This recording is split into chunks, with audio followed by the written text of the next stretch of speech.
Basically Tech, and we're back with another video. Today we're going to be checking out the Galaxy S8 Plus. Let's get right into it.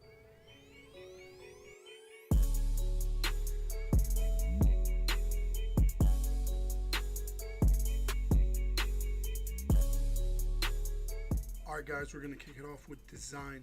This phone is the best looking phone of the year, but it's also the slipperiest phone of the year, so I'd recommend a dbrand skin and a case before you even touch this phone.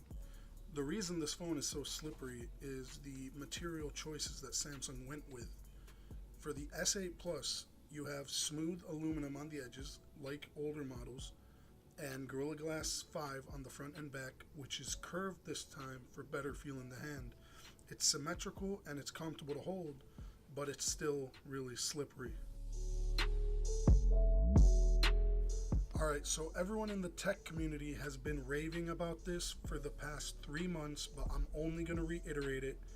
The Samsung Galaxy S8 Plus has the best display in any smartphone, hands down. It's a Quad HD Plus panel with 2960 by 1440 resolution, 1080p out of the box, but that's okay.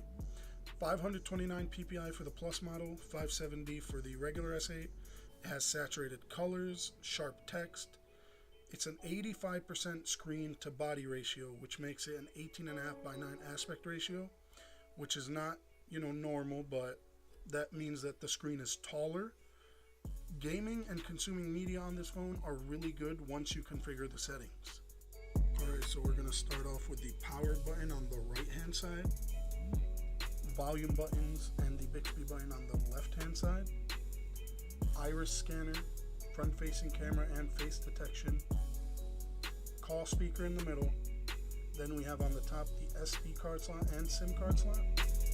On the bottom we have the headphone jack, USB-C, microphone and speaker. And on the back we have the heart rate monitor, 12 megapixel camera, and the fingerprint scanner. For the specs, this phone's rocking the Snapdragon 835 chip, 4 gigs of RAM, 64 gigabytes of internal storage, and a 3500 milliamp hour battery. The Samsung Galaxy S8 is running Android 7.0 Nougat. This year's Samsung skin is called Samsung Experience. It brings back the edge panels from previous Samsung phones, which are nice for quick features and quick shortcuts.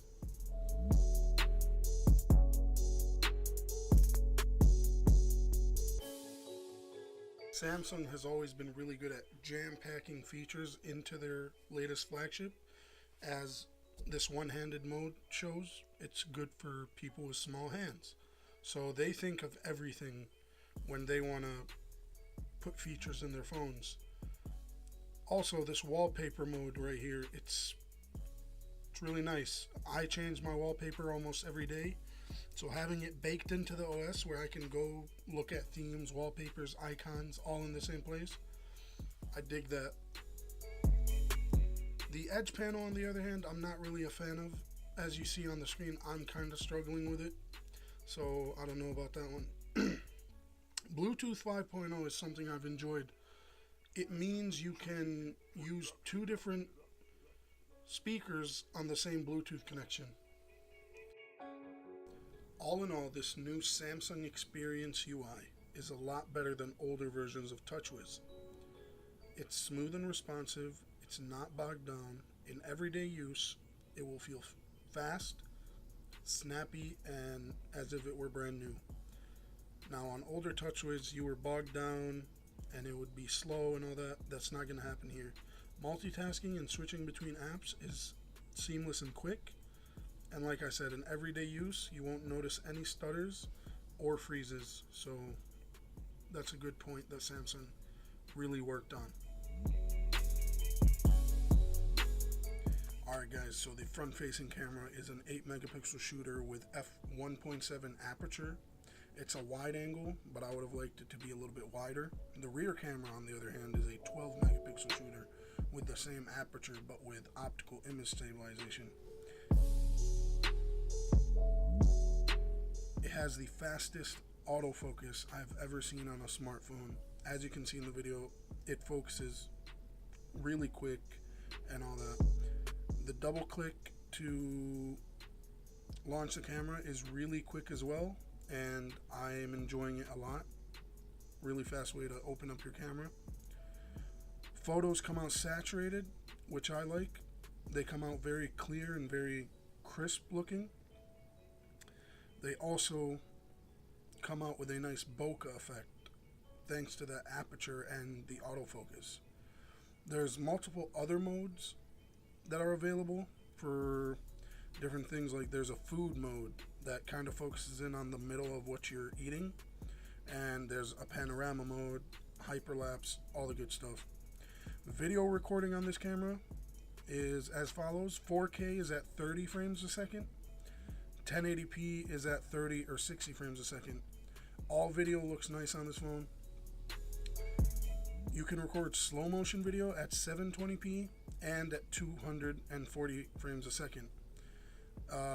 On the internet, I've been seeing that there's this kind of thing going on where people are talking about a jello effect on, like, in videos, but I haven't noticed it in my use, so that's that.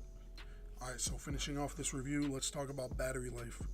With all the features that are packed into this phone, the phone still lasts me all day comfortably, with about 30% left at the end of the day. I'm a moderate user, so I get about 5 to 6 hours of battery screen on time, and this is with the S8 Plus. With the S8, I've been watching reviews and reading online. People say to expect around 4 to 4.5 hours of screen on time. Alright guys, that's it for this review. Hope you enjoyed the video. If you did, please hit the like button.